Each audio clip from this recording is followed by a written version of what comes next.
Welcome to Masters of Business, a show that gives you real-world techniques, cutting-edge strategies, and extraordinary insights for managers and leaders who want to develop the business acumen needed to go faster and farther in their business careers.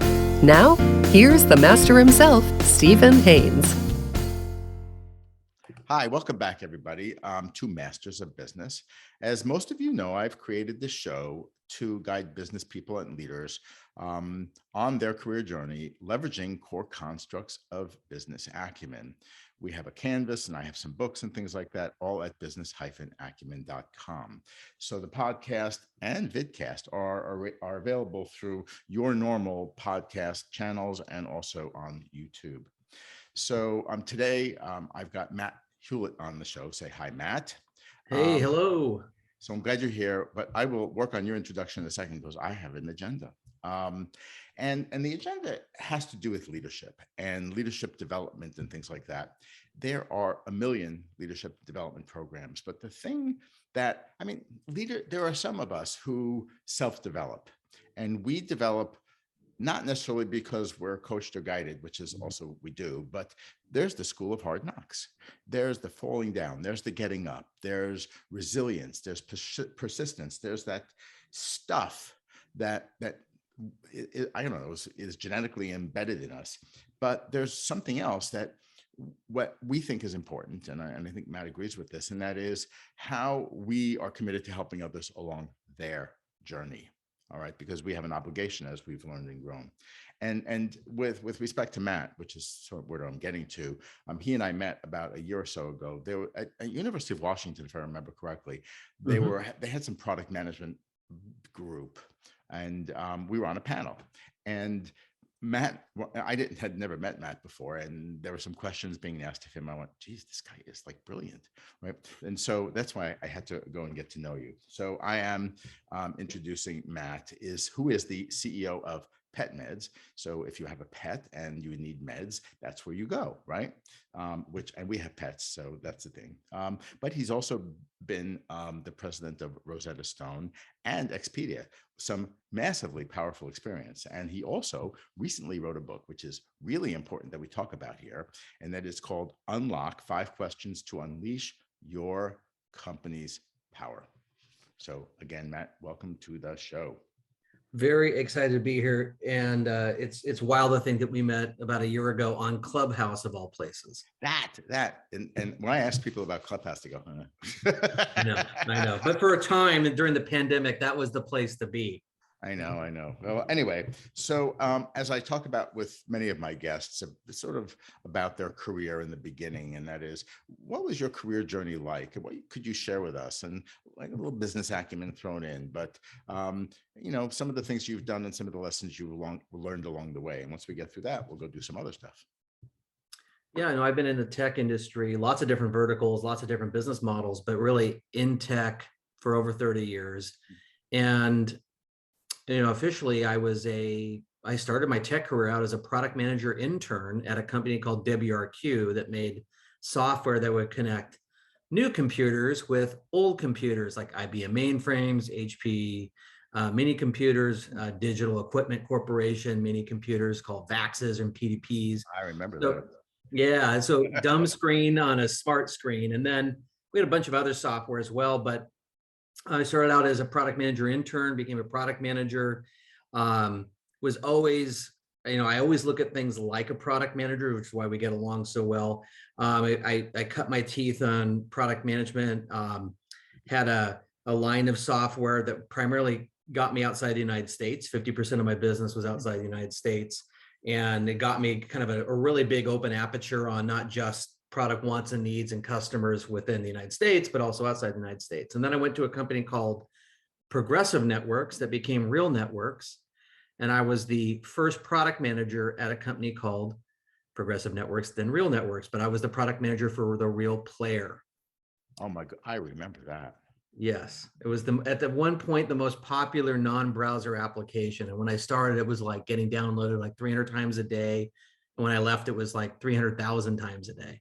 Yeah. That's when you had to download software. And And then I got really excited there. The company went public. It was one of those high flyers back in the day. Actually, there's funny, a lot of analog to the market compression we see now, but huge IPO. And then I went off to start a business with, I joined a friend of mine that was at Real Networks. It was an entertainment company online called Atom Films. And that was taking short form entertainment and putting it online. And acquiring those assets. So it was a very early version of kind of YouTube meets like a film studio. And then I left that company, went to Expedia. I was like in Web 1.0 crash. I was beaten down. I was tired. And then I joined Expedia and became a president of their corporate travel group. And I was like in my late 20s. And that business got really big, up to about $1 billion. And then, I jumped around to a lot of different startups and turnarounds between there and Rosetta Stone. And there was kind of like a decade of fixing a lot of different companies with weird business models, probably stuff you've never heard of. And then ended up recently at Rosetta Stone, and we turned that business around and took it private. It was a public company. It was still in the CD-ROM business, believe it or not, in 2017, and then sold that. And I'm on to my next adventure at PetMeds. Yeah, those are a lot of things. I assume some of our listeners are product people, since I have a lot of those in my following. But there are some dimensions of the role of a product person that are very business oriented. A lot of people who are in product think they're wedded to their technology, or they're wedded to their development method. But there are some underlying constructs of being a product person that are important with respect to business acumen. Could you talk a little bit about that? Yeah, and everyone, I hate to sound like a Hallmark card, but it starts with people who, well, it's kind of heart and math people that are the best product people. So people who are super quantitative, but also have empathy towards the customer, who really look at things around what's the customer pain, think about segmentation, persona, the right customer, but really think about the pain and gain that they can solve for that customer. And then really thinking strategically around how to build a product and what are the trade-offs. So it's kind of the analytics and the heart and the math of the makeup, that best product person to me. And I think it's one of the most difficult jobs that's the most satisfying. So heart and math is one, you need empathy. But second, I would say is you need maximum collaboration skills, because you have maximum responsibility, but you're not really managing a lot of people. And, as a young product manager, I was always reminded of this when I'd be called in to do a demo for the Wall Street Journal, or meet a CEO of another company. It wasn't the senior vice president of Frosty Beverages. It was the product manager and the CEO coming in to do a demo.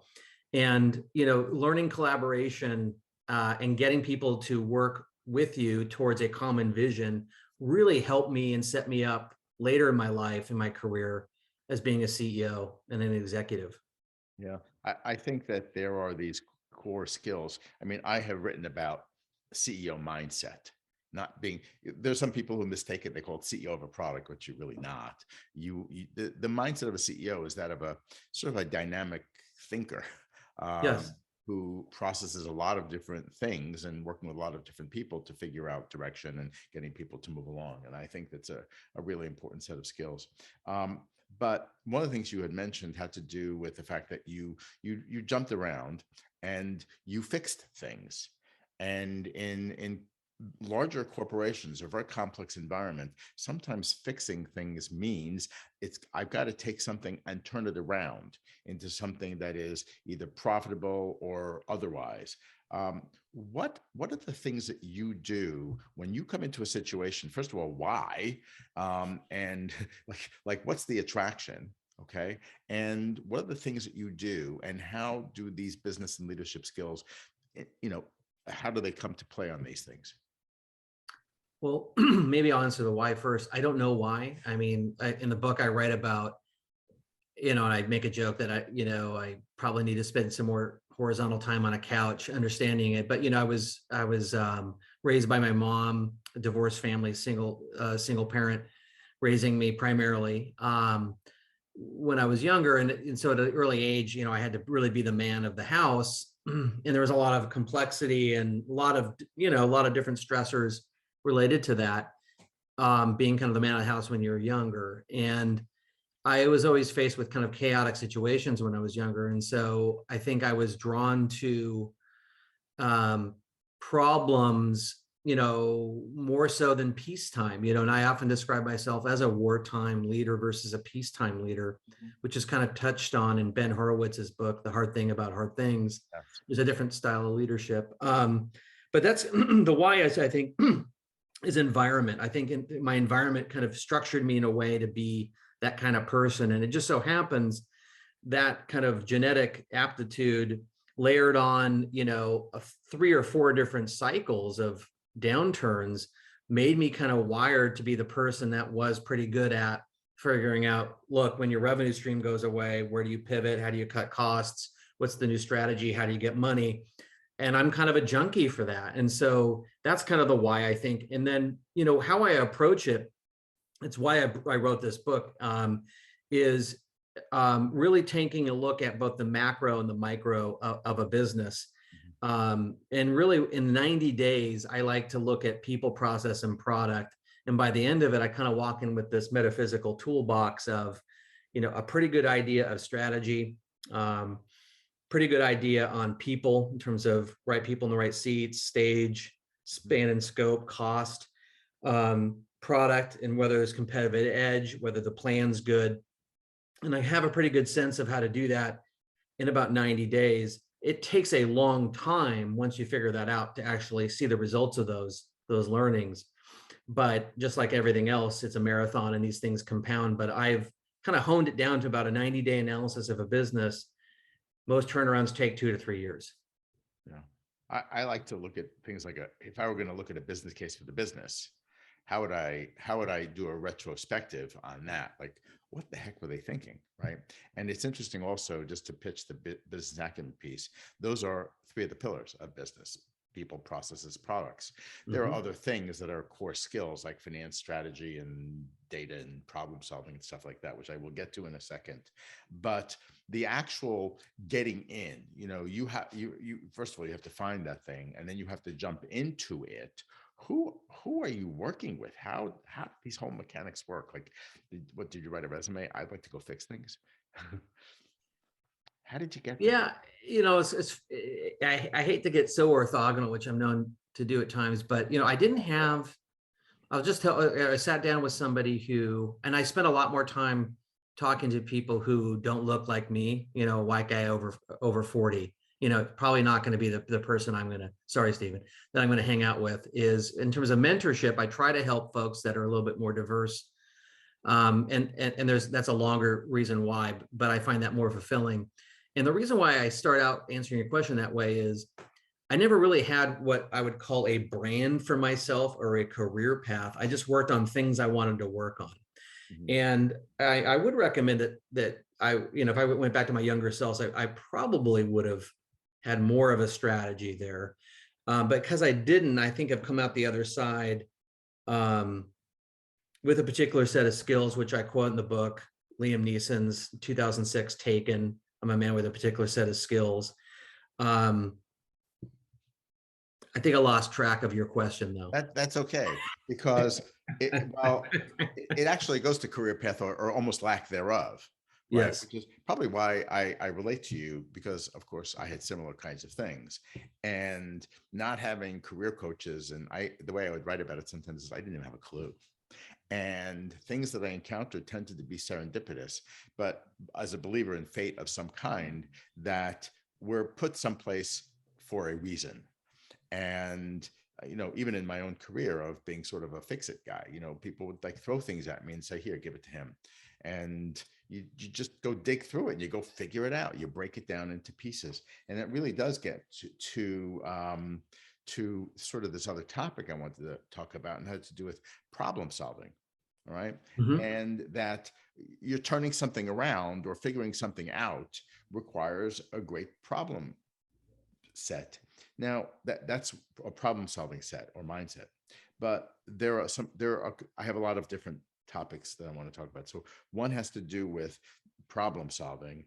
But the other thing that you and I talked about a few weeks back had to do with the fact that you don't, so a lot of companies bring in outside people to help them solve the problems, like a big consulting company, which they pull the bus up, they have a bus driver, a bunch of kids, they get off the bus, they come back in, they leave, and then so whatever, they solve their problem, but the problem persists.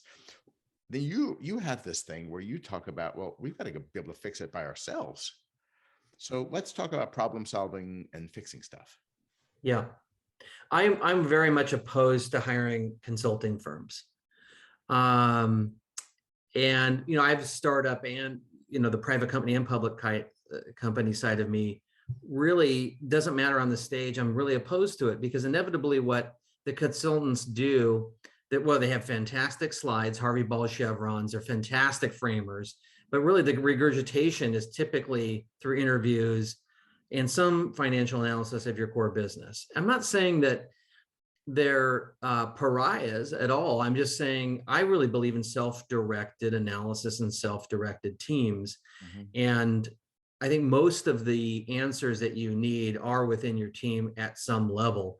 And if they're not in the team, then there's always ways to get external data points without having to see the Black American Express cards and the Gucci show up off the bus that you're referring to. And the the quickest thing that I do, and you're a framework person like I am, is I'm very frameworky, but I'm also very colloquial. I can't tell you how I've just figured out how to get the teacher's edition on problem solving very quickly. I'll call, in fact, today I'm going to talk to a competitor. Mm-hmm. And, I'm going to ask, hey, don't know me. My name is Matt. We're competitors. Let's talk. And inevitably, as long as it's not confidential or proprietary, you can find out a lot about a market very, very quickly. You can talk to your customers. There's lots of different inputs that you can get self-directed and save you a lot of time and money, because the issue that I have, and the point that you made is very important, is once the consultants leave, they leave. The IQ has left the building. And I believe the IQ is in the building. You don't need external IQ. Yeah. There's this thing, like, if you're not doing your job, then you're not doing your job.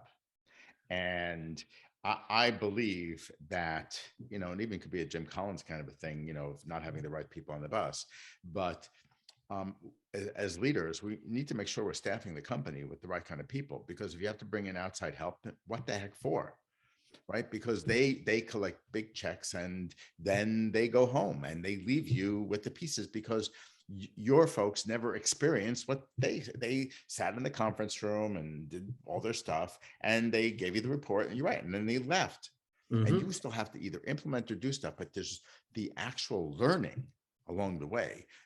That's when I opened up of you fall down, you get up, but you're resilient and persistent is how you go figure that stuff out. And I think the other thing that I have learned about you is how you break things down into small pieces. Yes. How you sort of look at them and then reconstruct them. And my perception is your reconstruction is in your mind's eye. And when you talk about your see, that is what creates that vision thing that people look at and they say, oh, now I understand. Right. And vision is this like vast hallucination of, oh, we're going to be best. It's sort of like, what do we need to get to as the next step? And I really have to, applaud you for that approach. It's profound. It really is profound. Well, and you and I see eye to eye in so many things. So I always check myself, but inevitably, as a product manager, and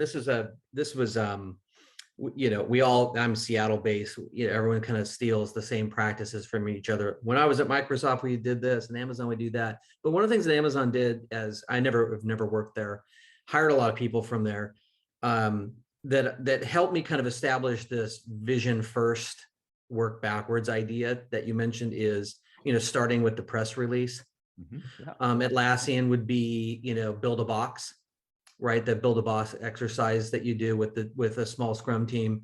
Mm-hmm. And, through that articulation of a future state that is maybe out of your reach, you step back from that and you realize inevitably what do I need to say yes and no to? How do I need to allocate capital? What kind of capital would I even need? Even if you're not accurate, you get a sense of how big the rock is. And, if you don't have that, you're thrust into situations where you just don't know how to respond or act. You don't know if you have the right people at the right time. Maybe you do, maybe you don't. You don't have a sense of kind of the guardrails and the parameters around this problem. So the only way I know how to do it is starting with the end in mind. Yeah. I agree. I think also we have to stretch people. We have to throw them into stuff like not everybody's going to swim when you throw them into the swamp. But if we want to develop talent, and it doesn't have to be leadership talent, it could just be managerial talent. Yep. We still expect the same behavior from them. We want them to look at these complex situations. We don't want them to get stuck in rote analytics and rote PowerPoints. Everything, if business is dynamic, then that's what they have to do. They have to sort of roll with the punches all the time. And I use sports analogies, even though I'm not a sports person. Things are rough and tumble all the time. Yep. And depending on things like field position and score and offense and defense and all the other things, every time you think you have a plan, again, it may go off the edge. So anyway, I don't want to drill down there because there was one thing I did want to talk about, and that was your book. And there was some motivations behind why you wrote that, but you also mentioned some technique that leaders can use to evaluate their organizations. And you called this an insight score. And I'd like you to share with us sort of how we got to this whole thing and what is this insight score all about and how can it help leaders? Yeah, and it came about because I know my own demons and faults, and one of them is I'm extremely verbose. I'll make a point eventually, but it's a couple of laps around the barn, to be honest. Me too. Yeah. Well, we get along, and I've called you affectionately the Anthony Bourdain of product. Oh, I don't need to say man, that's for sure. Except with a better backstory. Oof. Sorry, we went down the wrong road. So back to it. I started getting known as the turnaround guy, and I wasn't sure if I was comfortable with that moniker. And then when I talked to different companies or peers of mine, I regale them with an hour-long explanation of how easy it is. And they're like, well, Matt, I don't have an hour-long anything to listen to this stuff. I go, no, I've got slides. So I developed these slides. And then, maybe that shortened the hour down to 45 minutes. And even this explanation is taking longer. And then inevitably, I think what I figured out is most people that you want to work with aren't intellectually lazy. They're just busy and things are complex. So you have to kind of frame things down to very simple, this, you're Mr. Framework like I am. You have to have a framework. And so I was inspired by the FICO score, and I was inspired by Drake's equation, which is that equation heuristic for, is there intelligent life? Like, how do you actually answer a question? Can my business be a market leader in like 30 seconds? And that was kind of the goal. And so the insight score takes 5 variables, TAM, timing, track record, and plan. And you score those 1, 2, or 3, you add those up, and then you multiply that sum by momentum, which is whether you can have the right capital or the right talent.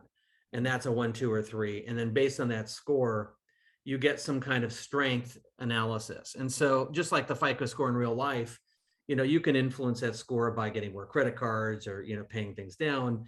And so, I walk through the book, how you can actually make that score better, or even if it's not better, be okay with the fact that you're not going to be a market leader. You're going to be like happy with your chain of 5 laundromats if you want. There's no problem with that. But I try to take a very complex subject and get it down to a score because of my own proclivity to talk too much. Well, but first of all, I truly understand that. But, we go back to problem solving, and problem solving, is best done when you can break things down, just to repeat myself.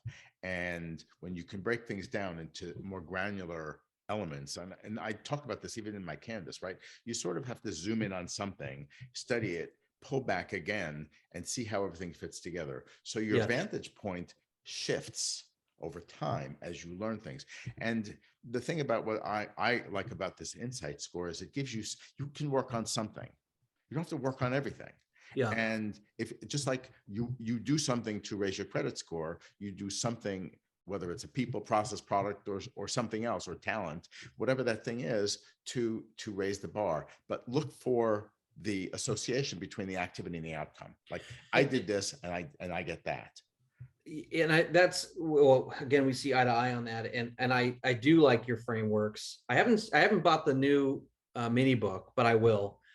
And I will make sure to do a review. Shameless plug, huh? Ooh, I love it. Thank you. Well, also, what I didn't realize is how hard it is to actually write something, ship it, and have someone write a review. So when, my mom's still working on her review, but I guess where I was going to jump in on that is the thing that you and I see eye to eye on is, process goals and breaking things down are very important, because otherwise everything seems too daunting. And I'm not a golfer. I took a golf lesson recently just to remind myself why I'm not going to be a golfer. But this is an example of a really bad training session where this woman was looking, already kind of starts out with berating me a little bit that I'm stiff and it must be a high tech guy. That starts off with my neurons aren't ready for receiving information.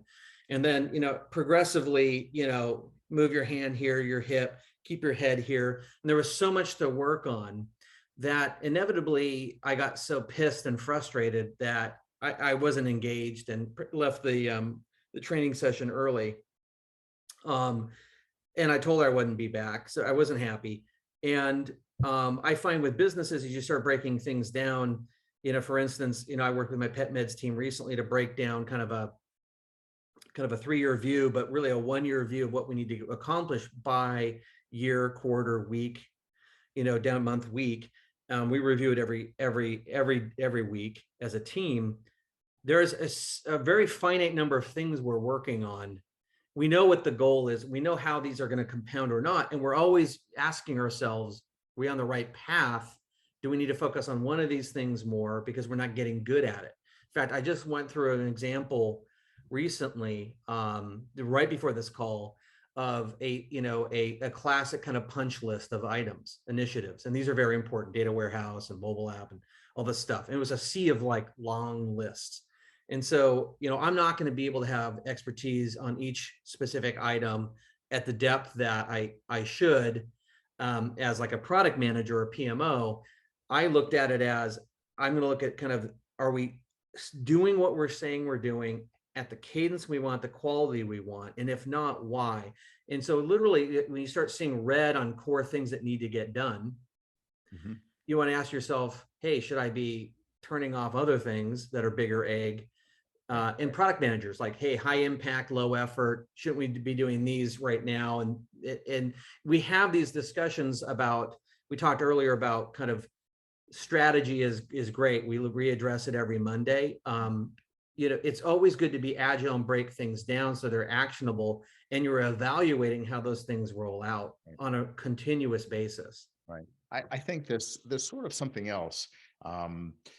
As you were talking, I very often think about people who study things, like an anthropologist, right? That there is anthropology in dissecting problems and dissecting situations, of looking at causes. I think sometimes even in problem solving, we tend to go after symptoms instead of causes, because the symptom is easy. I have a headache, take an aspirin, but you may have something else going on in your brain. You don't even know. That's right. It's a bad thing, right? But how, and I know we hadn't talked about this before, but is there something that you can share in terms of some secret of how you get your team to really break down things so that you can really expose what's important to work on? That's a really good question. I didn't even rehearse that one, man. And I have a folksy way, and this is going to date me. In my Both in age, trouble, so forget it. No, but it's it's a Columbo reference.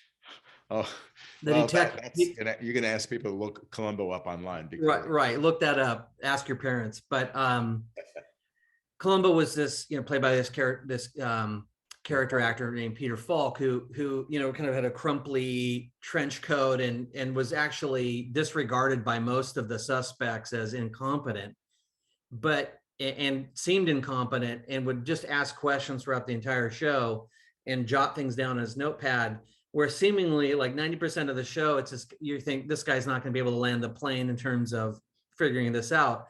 And at the end, he always says, I have one more question. And the zinger is he's compiled, must have been, weeks really in reality, but the last 50 minutes of the show into this zinger because he's compiled multi-data points. And I would say the same thing goes for me.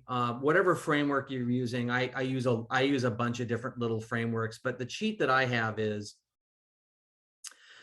collecting data points through interviews, skip levels, and getting an assessment of the corpus of information within an organization.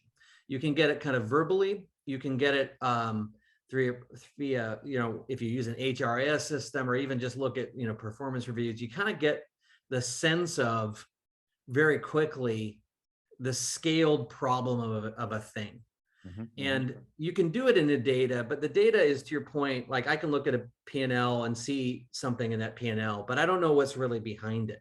Right. And I can get there really, really quickly by being Columbo. Yeah. Yeah. It's interesting. And sometimes I probably talk too much about my own career, but, early on when I was a financial analyst, before I became a product person, I used to, bury myself in files, literally looking at invoices, because if I had to analyze the variance, I couldn't just ask somebody, what do you think it was? I had to go find the evidence. And the idea behind being a corporate anthropologist, a problem solver, is almost like building a legal case. Yes. You really want to look at what's going on. You better go to where the dollars and cents were, where the process was, what exactly happened, because unless you lay that all out, okay, and I have myriad examples of companies that actually do this, even in a physical way with their products, trying to rationalize things, you're not going to figure out what it is. And also being able to visualize it, share what that visualization is, allows people to think collectively about it. And all of these add up together to being a better business analyst and ultimately a better CEO. So that's absolutely. So I could just keep going on, but I always look at my clock. How can people get in touch with you?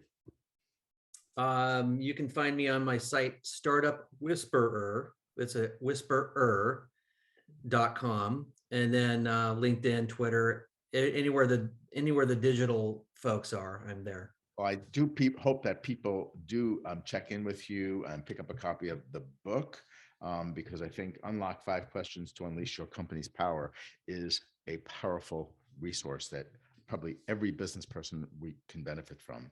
Anyway, with that, we're at another end of this show called Masters of Business, and we have learned tremendously. I am astonished.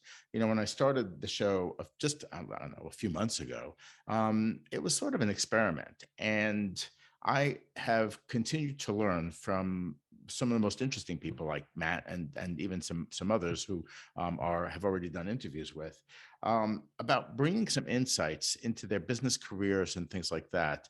And I think, the way this show will continue to evolve will bring interesting points of view and insights as we all become masters of business. So until next time, I am Stephen Haynes. Thank you very much, Matt, and we will see you all next time. You've been listening to Masters of Business with Stephen Haynes, a podcast that captures the ideas and lessons learned from thinkers and leaders in business. If you'd like to take your company to the next level, consider the courses and books from the Business Acumen Institute. To learn more, go to business-acumen.com.